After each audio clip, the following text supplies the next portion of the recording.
នេះគឺជា note ដែលខ្ញុំបានឃើញដោយចៃដន្យនៅពេលដែលខ្ញុំកំពុងតែស្វែងរកกระดาษដើម្បីសរសេរសាច់រឿងប្រឡោមលោកបន្ទាប់របស់ខ្ញុំហើយខ្ញុំភ្ញាក់ផ្អើលខ្លាំងមែនទែននៅពេលដែលខ្ញុំហាយកระดาษខ្វាក់ខ្ញុំស្រាប់តែឃើញ note មួយទៀតខ្ញុំមិនដឹងថាខ្ញុំសរសេរតាំងពីកាលប៉ុន្តែនៅពេលដែលអាន note នេះហើយធ្វើឲ្យខ្ញុំដឹងថាពេលហ្នឹងប្រហែលជាខ្ញុំខកចិត្តជាមួយនឹងអ្នកណាគេម្នាក់ខ្លាំងមែនទែនហើយខ្ញុំគិតច្រើនមុនពេលចូលគេងរហូតដល់គេងអត់បានទើបខ្ញុំសរសេរ note នេះទុកអញ្ចឹង note ហ្នឹងដាក់ថារឿងគួរធ្វើមុនចូលគេងទី1អានទី2សរសេរទី3ផ្ដល់អភ័យដល់ខ្លួនឯងនិងអ្នកដទៃ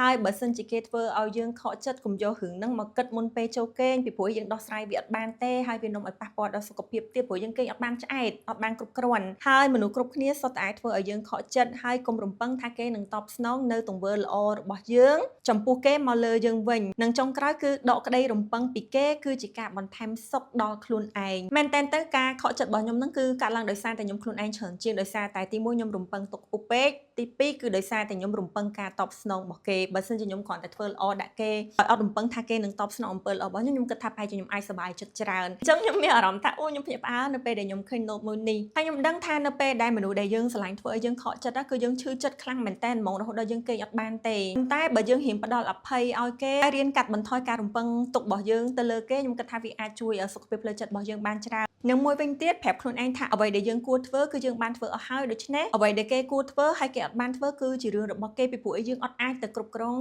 ការគិតសកម្មភាពហើយនិងសម្ដីរបស់គេបានទេពេលខ្លះមានអារម្មណ៍ថាស្មុគស្មាញពេកតានតឹងក្នុងចិត្តពេកឬក៏អត់ដឹងថាត្រូវនិយាយបញ្ហារបស់ខ្លួនឯងដាក់អ្នកណា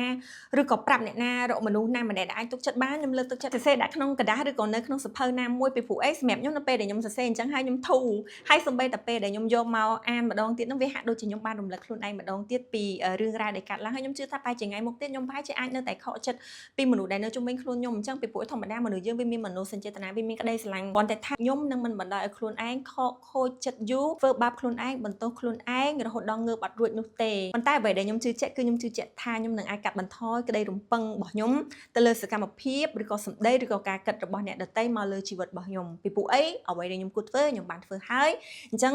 ក្រៅពីនឹងគឺជាការទទួលខុសត្រូវរបស់គេលើជីវិតរបស់គេវាមិនមែនជារឿងរបស់ខ្ញុំវាមិនមែនជាការទទួលខុសត្រូវរបស់ខ្ញុំទៀតនោះទេអរគុណច្រើនសូមអរគុណនិងសូមជម្រាបលា